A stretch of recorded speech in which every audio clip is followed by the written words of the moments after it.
आज ऋण वितरण का जो कार्यक्रम संपन्न हो रहा है, इस पूरे अभियान के साथ जुड़े हुए सभी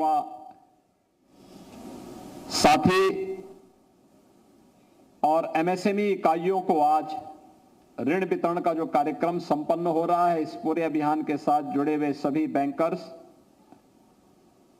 प्रदेश भर से जुड़े हुए हमारे सभी विश्वकर्मा बंधुगण और उपस्थित बहनों, आज इस सृष्टि के शिल्पी भगवान विश्वकर्मा की पावन जयंती है। मैं विश्वकर्मा जयंती के अवसर पर अपनी हस्तशिल्पी और कारीगरी के माध्यम से अनगढ़ को एक स्वरूप प्रदान करने वाले, अपनी कला और अपने हुनर का लोहा मनाने वाले आप सभी हस्तशिल्पी कारीगर बहनों और भाइयों का मैं हृदय से अभिनंदन करते हुए भगवान विश्वकर्मा के इस चरणों में नमन करते हुए आप सबको इस दिवस की हृदय से बधाई देता हूं। ये हमारा सौभाग्य है, एक और भगवान विश्वकर्मा की जयंती है तो दूसरी तरफ नए भारत के शिल्पी, भारत के यशस्वी प्रधानमंत्री और दुनिया के सबसे लोकप्रिय राजनेता प्रधानमंत्री श्री नरेंद्र मोदी जी का भी आज पावन जन्मदिन है। इस अवसर पर आप सभी हस्तशिल्पी और कारीगर बंधुओं की ओर से, बहनों की ओर से देश के यशस्वी प्रधानमंत्री जी का भी मैं हृदय से अभिनंदन करता हूं, उन्हें बधाई देता हूं। बहनों और भाइयों, ये मेरे लिए प्रसन्नता और आह्लादकारी अवसर है। इस कार्यक्रम में आने के पहले हम लोगों ने अभी यहां पर विश्वकर्मा एक्सपो, जो विश्वकर्मा ट्रेड होते हैं, अलग अलग जनपदों की कारीगरों ने, हस्तशिल्पियों ने अलग अलग क्षेत्र में जो विकसित किया है, उससे जुड़ी हुई एक बेहतरीन प्रदर्शनी यहां पर लगी हुई है। उसका उद्घाटन किया और वहां मैंने देखा है। मैं जब उस प्रदर्शनी को देख रहा था तो मेरे मन में बहुत सारी बातें उमड़ रही थी, और उमड़ इसलिए रही थी क्योंकि आज हम विकसित भारत की बात कर रहे हैं। प्रधानमंत्री जी ने 2047 तक का एक लक्ष्य हर भारतवासी को दिया है। यह तय है, विकसित भारत तब होगा जब विकसित उत्तर प्रदेश होगा। विकसित उत्तर प्रदेश तब होगा जब हमारा जनपद विकसित होगा। हमारा जनपद विकसित तब होगा जब हमारा नगर या हमारा गांव विकसित और आत्मनिर्भर होगा। आज जिस विकसित भारत की संकल्पना प्रधानमंत्री मोदी जी ने दी है,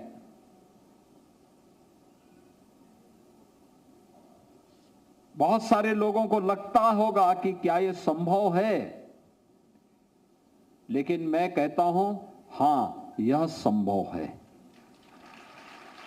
हम भारतीयों के लिए यह संभव है, क्योंकि ज्यादा दिन नहीं, आज से 300 वर्ष पहले भारत विकसित था। 400 वर्ष पहले भारत विकसित था और दुनिया की अर्थव्यवस्था में भारत का योगदान 25% से अधिक हुआ करता था और दुनिया की नंबर 1 की अर्थव्यवस्था भारत की हुआ करती थी।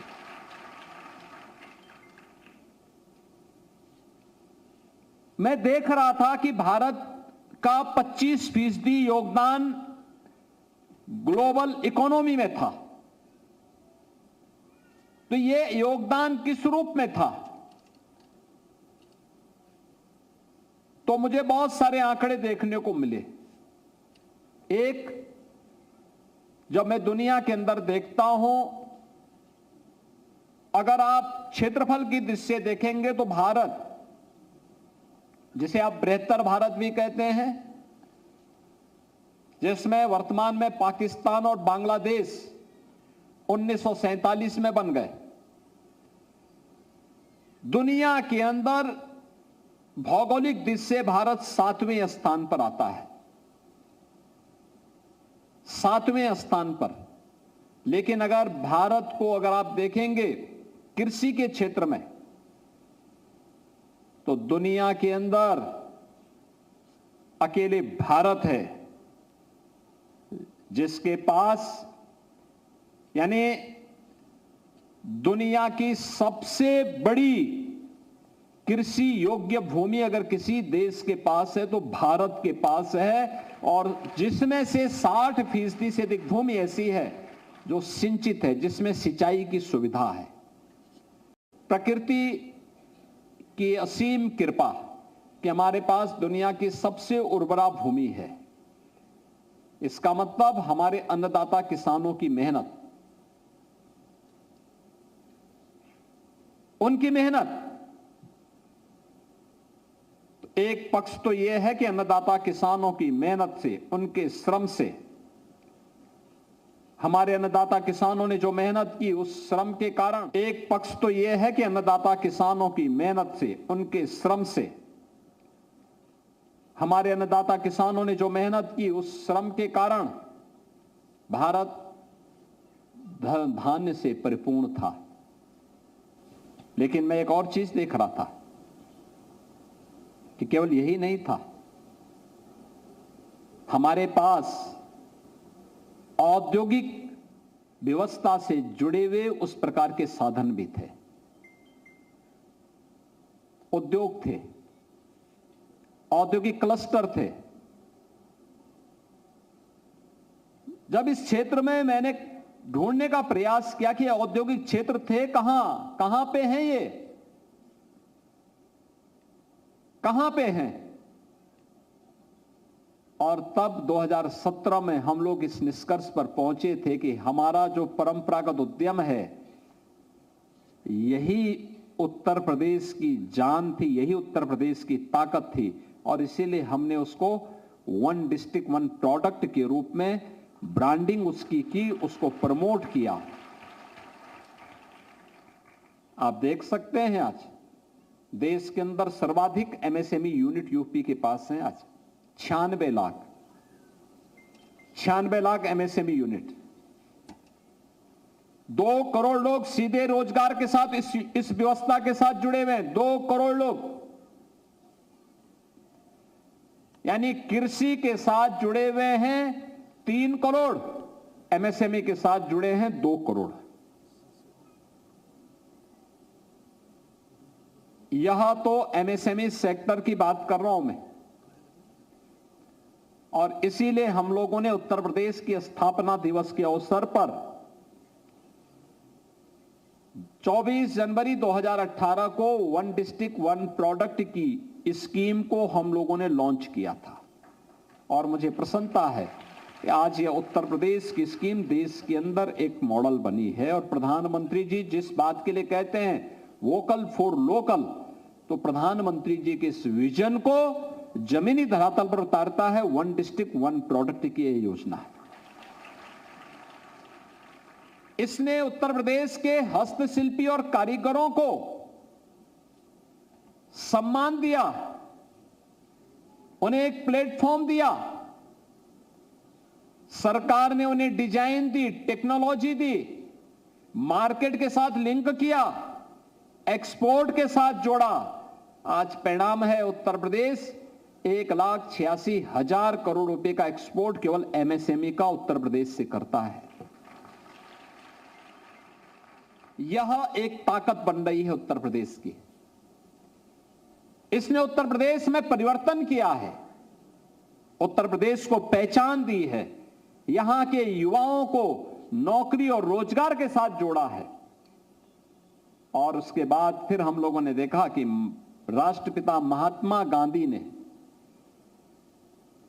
ग्राम स्वराज की बात की थी। ग्राम स्वराज, ग्राम स्वराज का मतलब हमारा गांव एक आत्मनिर्भर इकाई है। ऐसा क्या है उसमें? हम लोगों का जन्म गांव में हुआ, हम लोगों ने इस बात को अनुभव किया। हम लोग बचपन में थे, सरकार पर निर्भरता हमारी न्यूनतम हुआ करती थी, न्यूनतम हुआ करती थी। आज की तरह हर कार्य के लिए सरकार पर निर्भरता नहीं थी। गांव आत्मनिर्भर सचमुच हुआ करते थे। एक दूसरे के साथ परस्पर समन्वय था, संबंध था, और आपसी व्यवहार के माध्यम से पूरा गांव मिलकर के अपनी व्यवस्था का संचालन करता था। ये ताकत क्या थी? ये ताकत वही थी जो हमारे गांव के परंपरागत हस्तशिल्पी कारीगरों ने गांव में पैदा की थी। कोई राजमिस्त्री का काम कर रहा है, कोई कारपेंटर का काम कर रहा है, कोई सुनार का काम कर रहा है, कोई लोहार का काम कर रहा है, कोई हलवाई का काम कर रहा है, किसी के पास किसी अन्य क्षेत्र की विशेषज्ञता है। और 2019 में अपने इन हस्तशिल्पी और कारीगरों को सम्मान देने के लिए हम लोगों ने विश्वकर्मा श्रम सम्मान की स्कीम लागू की थी। भगवान विश्वकर्मा को समर्पित स्कीम थी और इस स्कीम को हम लोगों ने लागू किया। मैं भी देख रहा था, टेराकोटा भी था यहां पर, सहारनपुर का वुड कार्विंग का कार्य भी यहां पर, उनके फर्नीचर, बेहतरीन फर्नीचर थे। मैं देख रहा था अभी यहां पर कितने अच्छे बर्तन का सेट था, ब्रॉस का, मुरादाबाद का, और कितनी शानदार मूर्ति अभी मुझे दी अलीगढ़ की, यहां पर मंच पर मंत्री जी ने। ये मूर्ति भी उत्तर प्रदेश की है, कहीं विदेश से नहीं आई है। ये सब यही उत्तर प्रदेश के कारीगरों का कमाल है। ये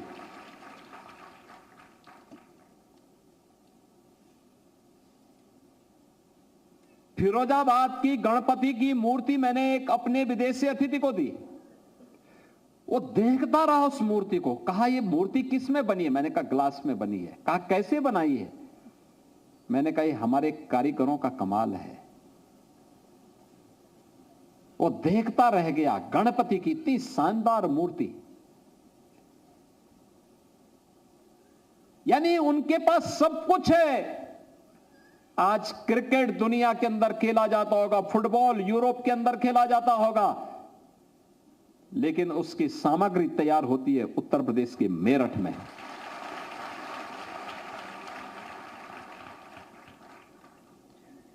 दुनिया के अंदर लोग चमड़े के उत्पाद को खरीदते हैं, लेकिन वो प्रोडक्ट कहीं तैयार होता है तो आगरा और कानपुर और उन्नाव में तैयार होता है। दुनिया का कोई भी राष्ट्राध्यक्ष होगा, उसके घर की कारपेट अगर कहीं से होगी तो वह वाराणसी, भदोई और मिर्जापुर की जरूर बनी होगी। यानी क्या नहीं है आज हमारे पास? सरकार का थोड़ा सा संबल, कैसे वो आगे बढ़ गया। और इसने हमारे कारीगरों को सम्मान दिया, हमारे विश्वकर्मा बंधुओं को सम्मान दिया, युवाओं को रोजगार दिया। परिणाम क्या था? जो उत्तर प्रदेश बीमारू था, वह बीमारू से हट करके आज देश का ग्रोथ इंजन बनकर के विकास का अग्रणी पंक्ति पे खड़ा होकर के आगे दौड़ने लग गया। आप सर पर दौड़ने लग गया। आप कोई उत्तर प्रदेश को बीमारू नहीं कहता है, बीमारू नहीं कहता है। कोई बीमारू सोच का व्यक्ति ही उत्तर प्रदेश को बीमार निगाहों से देखता होगा, नहीं तो उत्तर प्रदेश के बारे में हम लोगों की धारणा बदल गई है। अब लोग कहते हैं उत्तर प्रदेश का मतलब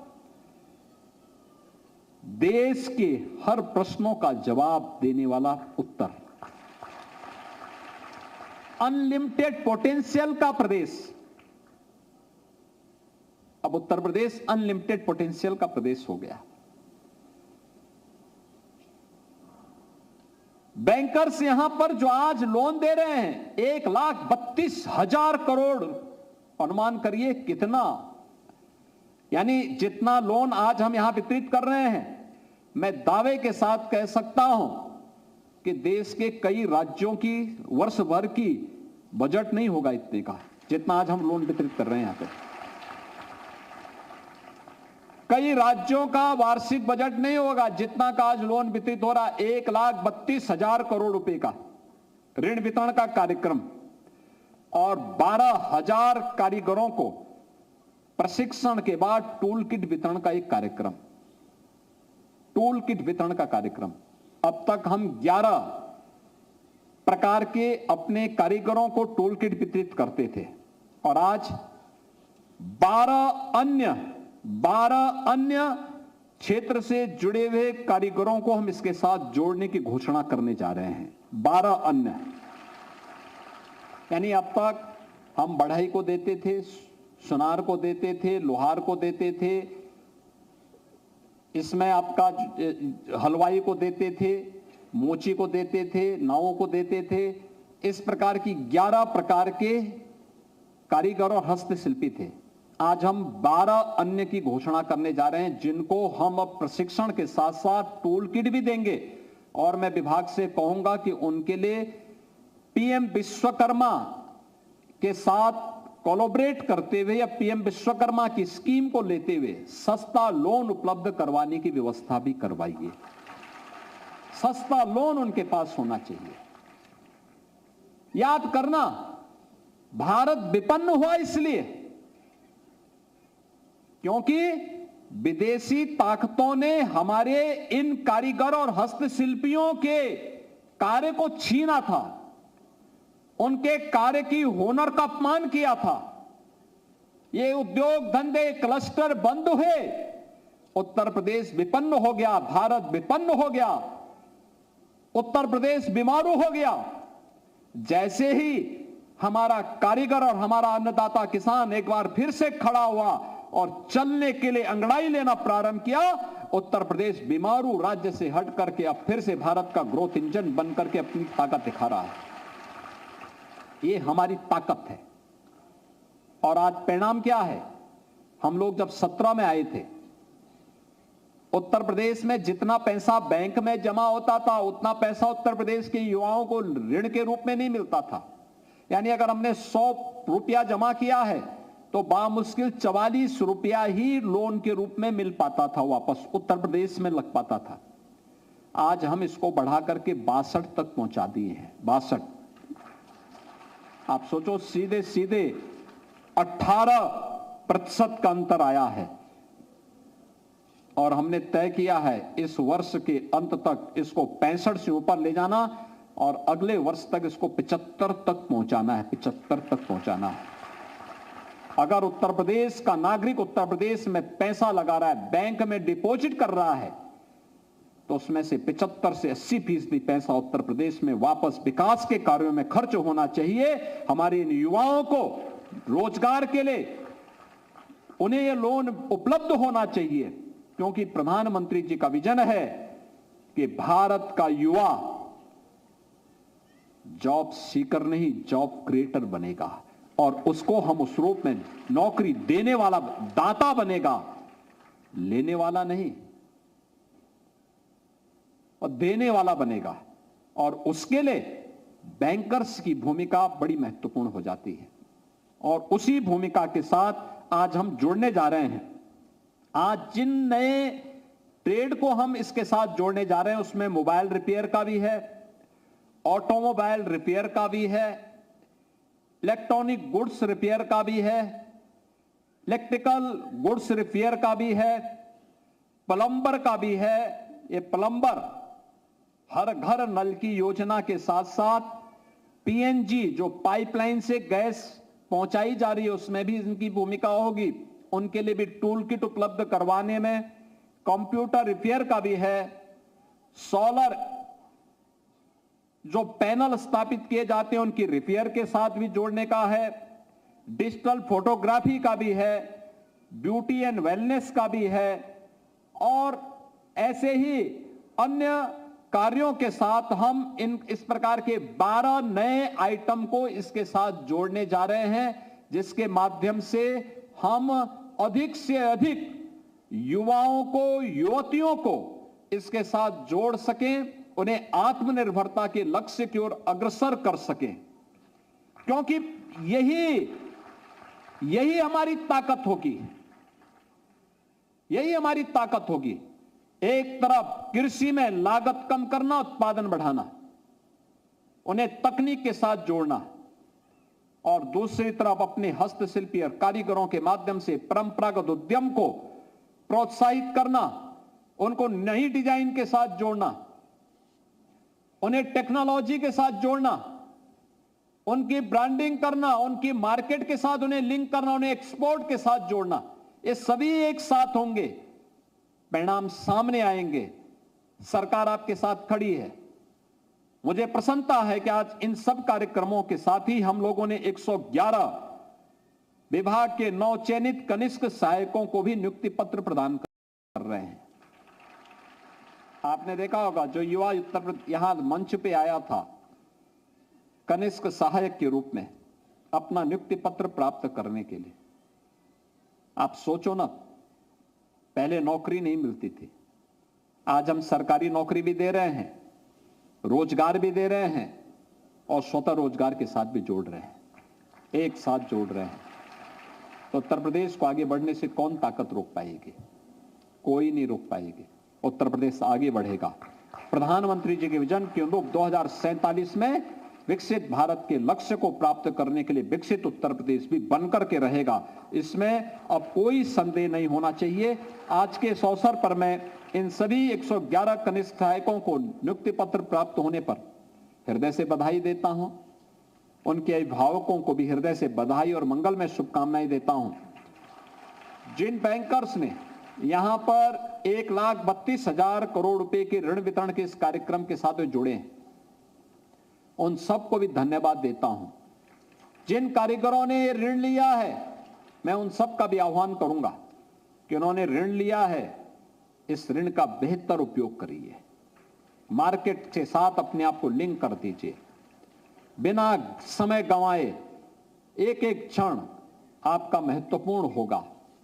आपका बिजनेस का चयन करना और उस क्षेत्र में आगे बढ़ना यह अत्यंत महत्वपूर्ण होगा। हम सबको इस क्षेत्र में आगे बढ़ना होगा। मैं उन 22 कॉर्पोरेट प्रशिक्षण दाताओं को भी धन्यवाद देता हूं जिन्होंने विश्वकर्मा श्रम सम्मान योजना के अंतर्गत प्रदेश सरकार के साथ एमओयू करके प्रशिक्षण के इस अभियान के साथ वे जुड़ रहे हैं, और इन सब पे हमारा बेहतर कार्य हो। आप सबसे भी मैं आग्रह करूंगा, उत्तर प्रदेश की ताकत को देखना है तो अभी यहां पर विश्वकर्मा एक्सपो लगा है, ये 3 दिन तक चलेगा, आज कल और परसों, और फिर 25 से लेकर 29 तक international trade show greater Noida के इंडिया एक्सपो सेंटर में वहां पर स्थापित लगाया जा रहा है। प्रधानमंत्री जी उद्घाटन करेंगे, दुनिया भर के खरीदार वहां आएंगे, हजारों करोड़ रुपए का वहां पर बिक्री होगी उत्तर प्रदेश के कारीगरों का, उत्तर प्रदेश के जो भी उद्यमी हैं उनके, और उन्हें आगे बढ़ने का पूरे प्रदेश भर से हमारा उद्यमी और जो भी प्रोडक्शन उत्तर प्रदेश के अंदर हो रहा है उसका ट्रेड शो, उन्हें शोकेसिंग करने के साथ साथ बायर सेलर मीट्स के आयोजन वहां पर होंगे। फॉरेन बायर्स आ रहे हैं बड़ी संख्या में, ये सभी कुछ हम वहां पर उस मंच पर वहां उपलब्ध करवाने जा रहे हैं। आप में से जो भी व्यवसाय के क्षेत्र में आगे बढ़ना चाहता है इस प्रकार के शो को जरूर देखना चाहिए। वो एक प्लेटफॉर्म होता है देखने के लिए कि आखिर कैसे लोग अपने अपने प्रोडक्ट को शोकेसिंग कर रहे हैं, कैसे बातचीत कर रहे हैं, कैसे उसको आगे बढ़ाने का कार्य कर रहे हैं और सरकार कैसे सहयोगी उसमें हो रही है। ये सभी देखने की आवश्यकता। लगातार 4 दिन तक ये कार्यक्रम 25, 26, 27, 28 और 29 से 5 दिनों तक ये कार्यक्रम ग्रेटर नोएडा में चलेगा। और फिर जैसे यहां पर एक कार्यक्रम हो रहा है ऐसे ही कमिश्नरी स्तर पर प्रदेश भर के अन्य क्षेत्रों में भी हम करने का प्रयास करेंगे। इस विश्वास के साथ आज के इस अवसर पर मैं एक बार फिर से हथकरघा वस्त्र उद्योग विभाग और उत्तर प्रदेश वस्त्र प्रौद्योगिकी संस्थान के मध्य भी MOU आज यहाँ पे हस्ताक्षर यहाँ पर संपन्न हुआ है, जिससे बुनकरों के बच्चों को भी एक अच्छी तकनीक पर आधारित यहाँ पर उन्हें स्वरोजगार में हम लोग ट्रेन कर सकें। ये सभी कार्यक्रम संपन्न हुए हैं। मैं इन सब के लिए विभाग को धन्यवाद देता हूं। जिन लोगों ने हमारे साथ यहाँ पर विभाग के साथ MOU किया है, उन सब का अभिनंदन करता हूं और विश्वास करता हूं कि कोई भी देश तभी आगे बढ़ सकता है, विकसित होने के लक्ष्य को तभी प्राप्त कर सकता है जब वह अपने कारीगरों का सम्मान करे, हस्तशिल्पियों का सम्मान करे, अन्नदाता किसानों का और युवाओं का सम्मान करेगा तो दुनिया की कोई ताकत उसको आगे बढ़ने से नहीं रोक सकती। आप सबके बल पर हम उत्तर प्रदेश को विकसित उत्तर प्रदेश बनाएंगे, इस विश्वास के साथ आप सबके प्रति मेरी मंगलमय शुभकामनाएं हैं। धन्यवाद। जय हिंद।